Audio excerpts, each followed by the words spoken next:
발목 잡히지 않도록 이라는 제목으로 함께 나누기 원합니다. 우리가 어떤 일을 하다가 완성을 바로 코앞에 두고 실패하는 그런 경우들이 있습니다. 그럴 때 우리는 여간 아쉽고 안타까운 것이 아닙니다. 막 탑 쌓기를 하다가 위에 하나만 딱 얹으면 탑이 완성되는데 와르르 무너졌다거나, 게임을 하다가 다 이겼는데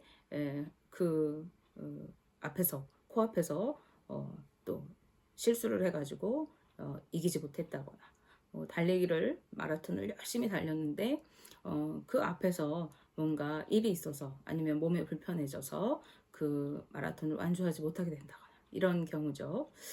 그 중에서도 가장 안타까운 것은요, 다름 아닌 신앙생활의 실패가 아닐까 생각합니다. 우리가 열심히 신앙을 다지면서 믿음 생활 하다가 실족해서 넘어지는 것이죠.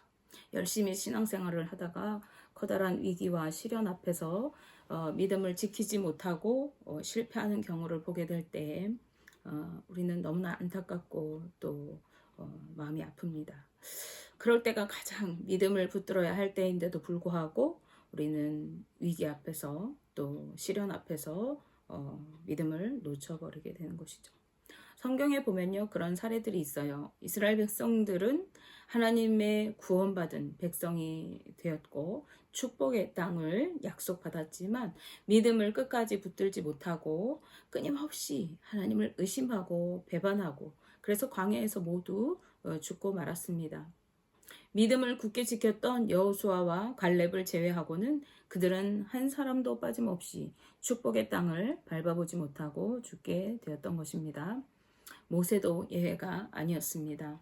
위대한 지도자로서 하나님의 백성을 이끌었던 모세는 가나안 땅을 목전에 두고 그곳에 들어가지 못하게 되었습니다. 모세는 그가 하나님의 명령을 불순종했기 때문이라고 설명하고 있습니다. 하나님과 대면하여 보고 늘 하나님과 함께 하였던 모세는 말씀대로 순종하여 이스라엘 백성들을 지도하였던 사람이었지만 하나님의 축복을 누리는 것에 실패하게 되었던 거예요. 그 이유가 무엇일까요? 그것은 먼저 그가 분을 참지 못했기 때문입니다. 이스라엘 백성들은 그들과 함께 하시고 또 그들을 보호하시고 인도하시는 하나님을 온전히 믿지 못하고 계속해서 원망하고 불평하였습니다. 그런 이스라엘 백성들을 향해 모세는 점점 화가 나고 또 지쳐갔을 것이 분명하죠. 백성들을 위해 자신의 이름을 생명책에서 지워달라고 할 만큼 그 백성들을 위해 기도했던 모세였음에도 불구하고 계속되는 불평과 항의에 대해서 모세는 괴로웠을 것입니다. 이스라엘 백성들이 광야를 떠돌아다닌 지 오랜 어느 날에 이들은 가데스 바네아에 되돌아왔습니다. 주석에는 그때가 이스라엘 백성들이 광야 생활을 한 지 38년쯤 되었을 때라고 기록하고 있어요. 그때 백성들은 또다시 물이 없다고 모세와 아론을 향해 원망하고 항의하였습니다.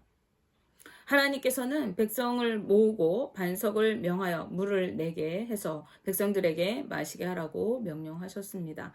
이때 물을 나게 하면서 모세는 백성들을 향해서 이렇게 말합니다. 민수기 20장 10절 말씀을 보시면 모세와 아론이 회중을 그 반석 앞에 모으고 모세가 그들에게 이르되 반역한 너희여 들으라, 우리가 너희를 위하여 이 반석에서 물을 내랴 하고 라고 말씀합니다. 백성들을 향해서 반역한 세대라고 말하면서 우리가 너희를 위하여 이 반석에서 물을 내랴 하고 말하는 이 모세의 격앙된 목소리가 들리는 것 같지 않으십니까? 그는 분노의 감정을 담아서 반석을 내리쳤습니다.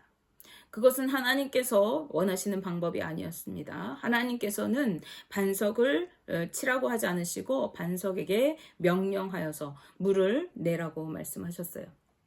그럼에도 불구하고 모세는 반석을 2번이나 내리쳤습니다. 아마도 그가 감정을 실어서 힘껏 내리쳤을 것입니다. 이처럼 우리에게 하나님의 은혜와 축복을 누리지 못하도록 걸림이 되게 하는 것은 분을 참지 못하는 마음입니다.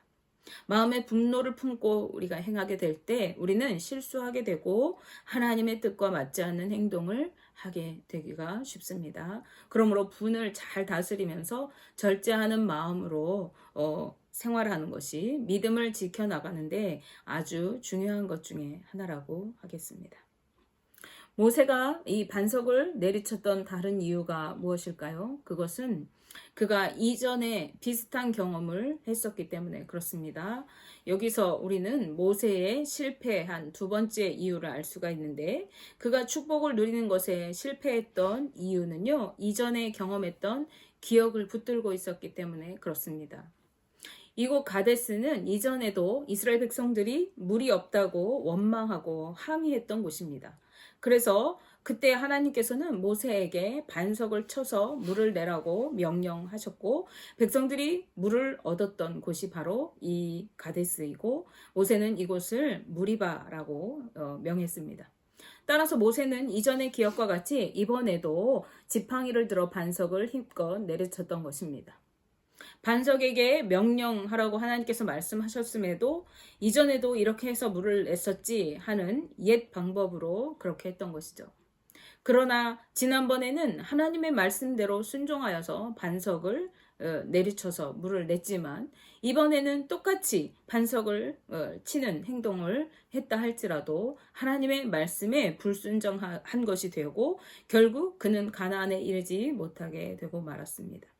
민수기 20장 12절 말씀에 여호와께서 모세와 아론에게 이르시되 너희가 나를 믿지 아니하고 이스라엘 자손의 목전에서 내 거룩함을 나타내지 아니한 고로 너희는 이 회중을 내가 그들에게 준 땅으로 인도하여 드리지 못하리라 하시니라 라고 말씀합니다. 가나안을 위해 순종의 걸음을 걸어왔던 이 모세와 아론의 여정이 한순간에 이 잘못으로 인해서 수포로 돌아가는 순간입니다. 이와 같이 우리를 믿음에서 떠나게 하고 하나님의 말씀에 순종할 수 없게 하는 것 중에 하나는요, 과거에 매여 사는 것입니다. 이전에 받은 은혜, 또 이전에 받은 기도의 응답, 이전에 경험했던 놀라운 경험들에 매여 살아갈 때 우리는 오늘 우리에게 말씀하시는 하나님의 음성을 듣지 못하게 되고 이전의 경험들만 붙들게 되기가 쉬운 것이죠. 이전에 이렇게 역사하셨었는데, 내가 이전에 이렇게 기도해서 응답받았었는데 하면서 같은 경험을 바라는 거예요. 지금도 그렇게 하고 싶은 것이죠. 하나님은 얼마든지 다양한 방법으로 역사하시고 또 응답하십니다. 그리고 우리에게 요구하시는 것은 당신의 자녀들이 하나님 아버지의 음성에 순종하고 따르는 것입니다. 따라서 우리는 뒤돌아보는 인생이 아니라 앞을 보고 전진해 나가야 하는 인생으로 살아가야 하겠습니다. 하나님께서는 약속하신 언약을 이루시기 위해 이스라엘 백성들의 후손인 출애굽 2세대들이 축복의 땅인 가나안에 들어갈 수 있게 하셨어요. 이때 이제 그 실패한 모세를 대신해서 백성을 이끌었던 여호수아와 이스라엘 백성들도 모세와 같은 실수를 하게 됩니다. 이들은 하나님의 인도하심을 받고 말씀대로 행하여 여리고성을 함락시켰어요. 하나님의 말씀대로 엿새 동안 성을 하루에 한 바퀴씩 돌고 7일째 되는 날에는 7바퀴를 돌고 난 후에 온 백성이 소리를 지르고 제사장들은 나팔을 불었습니다. 그리고 그때 크고 견고한 성 여리고 성벽이 힘없이 무너져 내렸어요. 이스라엘 백성들은 성에 들어가 점령하고 진멸하기 시작했습니다. 이스라엘 백성들이 이 위대한 승리를 경험하고 나니까 너무나 기뻤을 것입니다. 역시 하나님께서 우리와 함께 하시는구나. 이제 아무도 우리를 당하지 못하겠구나. 하나님이 우리를 날마다 이렇게 승리하게 하실 것이구나 라고 생각하면서 사기가 충천했을 것입니다. 그리고 여리고 성보다 훨씬 작고 수도 적은 두 번째 성읍인 아이성을 보았을 때 그들은 이 정도쯤은 거뜬히 이길 수 있을 것으로 생각하고 얕보기 시작했습니다. 아이성을 정탐하고 돌아온 정탐꾼들이 정탐하고 돌아와서 우리는 이것을 이 성을 거뜬히 이길 수 있다 이렇게 보고하는 그 내용을 통해서 우리가 알 수 있어요. 여호수아 7장 3절 말씀을 보시면 여호수아에게로 돌아와 그에게 이르되 백성을 다 올라가게 하지 말고 2-3천 명만 올라가서 아이를 치게 하소서. 그들은 소수이니 모든 백성을 그리로 보내어 수고롭게 하지 마소서 하므로 라고 말씀합니다. 여호수아는 이 보고받은 백성의 말대로 3,000명쯤 아이성으로 올라가서 그 성을 치게 하였습니다. 그런데 이스라엘 백성들은 아이 사람들에게 패하였고 36명이나 되는 그 군대가 죽임을 당하게 되었어요. 이 일로 인해서 이제 사기가 충천했던 이스라엘 백성들이 마음이 녹아서 물같이 되었다고 성경이 말씀합니다. 하나님이 우리와 함께 하신다. 그러니까 우리가 어디로 가든지 승리할 것이다. 이렇게 자신만만했었는데 이 아이성, 자신들이 보기에 작고 보잘것없는 성에 밀려서 패배를 하고 나니까 물같이 마음이 녹아버렸다. 단단했던 마음이, 하나님을 향한 단단했던 마음이 녹아져 내려버린 거예요. 물론 이 아이성 전투의 패배의 원인은 아간이 범죄한 것 때문도 있습니다. 하지만 여호수아와 이스라엘 백성들 역시 이전에 여리고 성에서 얻었던 그 승리의 경험을 기억하면서 자신들이 이번에도 승리할 것을 과신하였고 하나님께 묻지도 않고 전투에 나갔다가 원하지 않는 희생을 겪게 된 것입니다. 이들은 하나님께 묻는 대신 사람의 방법으로 계산하고 생각하였습니다. 여기서 우리는 하나님의 은혜와 축복을 온전히 누리지 못하고 실패하는 이유 한 가지를 더 생각해 볼 수가 있습니다. 그것은 하나님의 방법이 아니라 사람의 방법으로 일할 때입니다. 여리고 성에서의 승리는 사람의 방법이 아니라 하나님의 방법으로 이룬 승리였어요. 이스라엘 백성들은 하나님께서 시키시는 대로 법궤를 메고 대열을 맞추어서 성을 한 번씩 이렇게 돌고 돌아왔어요. 그리고 7째 날에는 7바퀴를 돌고 하나님께서 명령하신 대로 나팔을 불고 소리를 질러댔습니다. 그들은 성을 향해 무기를 휘두르지도 않았어요.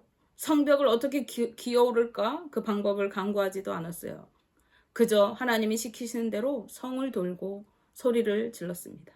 그런데 그 큰 성읍 니느웨가 성벽이 무너져 내린 것입니다.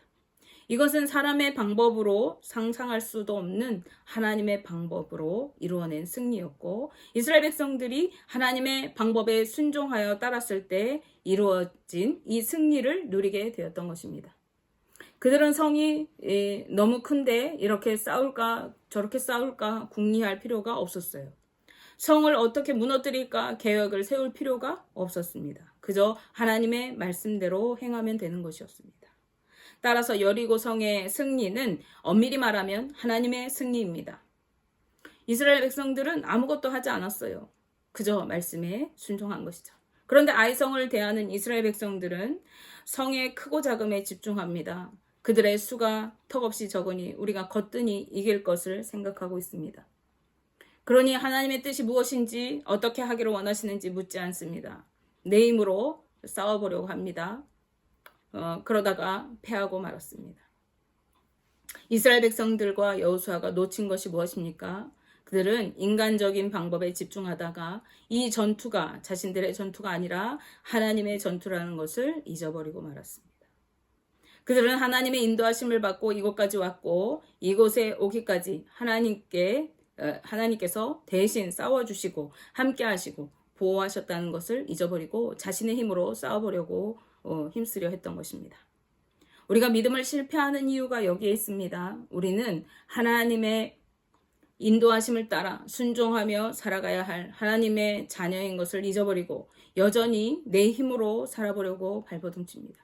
여전히 세상적인 방법으로 모든 상황과 문제를 바라보면서 하나님을 의지하지 않고 말씀대로 살아가지 않는 것입니다. 그렇게 될 때 우리는 실패하고 넘어지게 되는 것입니다.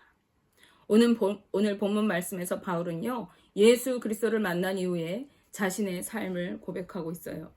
그는 자신이 자랑할 육신적인 것이 부족함 없이 많았다고 이야기합니다. 그럼에도 예수 그리스도를 아는 지식이 가장 고상한 것을 깨달아서 이제 육신적인 모든 것, 자신이 그동안 자랑했던 모든 것, 의지했던 모든 것들을 배설물로 여기고 다 버렸다고 이야기합니다. 바울은 또한 자신이 예수 그리스도를 믿음으로 하나님께로부터 의롭다 하심을 얻었음을 확신하면서 이제 자신이 예수 그리스도와 그분의 부활의 권능과 그 고난에 참여하는 것을 알고 싶어서 예수님의 죽으심을 본받아서 어떻게 해서든지 죽은 자 가운데서 부활에 이르려고 한다고 고백합니다. 즉 예수님처럼 죽고 예수님처럼 부활하여 천국에 이르고 싶다고 말하고 있는 것입니다. 바울은 오직 이것을 이루기 위해서 달려가고 있다고 말합니다. 이 경주를 위해 바울은 이전에 행했던 일들은 모두 잊어버리고 앞에 있는 것들을 잡으려고 표대를 향하여 달려간다고 말씀합니다. 빌립보서 3장 13절 14절 말씀에 형제들아 나는 아직 내가 잡은 줄로 여기지 아니하고 오직 한 일 즉 뒤에 있는 것을 잊어버리고 앞에 있는 것을 잡으려고 표대를 향하여 그리스도 예수 안에서 하나님이 위에서 부르신 부름의 상을 위하여 달려가노라 라고 말씀합니다. 우리 그리스도인들은 모두가 주님 앞에 서는 그날을 바라보면서 믿음으로 나아가야 할 사람들입니다. 세상 유혹과 풍조에 떠밀려서 요동하지 않고 그리스도의 장성한 분량에 이르도록 날마다 자라가야 하는 사람들인 것입니다. 따라서 우리는 분을 품지 않고 절제하면서 마음을 잘 다스리고 또 과거에 받은 은혜, 과거에 받은 응답, 과거에 경험한 어떤 경험들 그것에 연연해 하지 않고 앞으로 이루어질 하나님의 은혜, 하나님의 그 능력을 바라보면서 십자가를 바라보고 나아가야 합니다. 또 세상의 방법과 생각이 아니라 하나님의 말씀대로 순종하여 살아가면서 주님을 의지하고 살아가야 합니다. 그리고 주님이 예배하신 은혜와 축복을 마음껏 받아 누리면서 주님이 다시 오실 그날까지 흔들리지 않는 믿음의 경주를 이어가야 하는 것입니다. 원하기는 저와 우리 성도님들 모두가 가다가 걸려 넘어지는 실패하는 인생이 아니라 주님 앞에 서는 그날까지 믿음의 경주를 계속 이어가시고 끝까지 믿음으로 승리하실 수 있기를 주님의 이름으로 축복하며 기도합니다. 기도하겠습니다.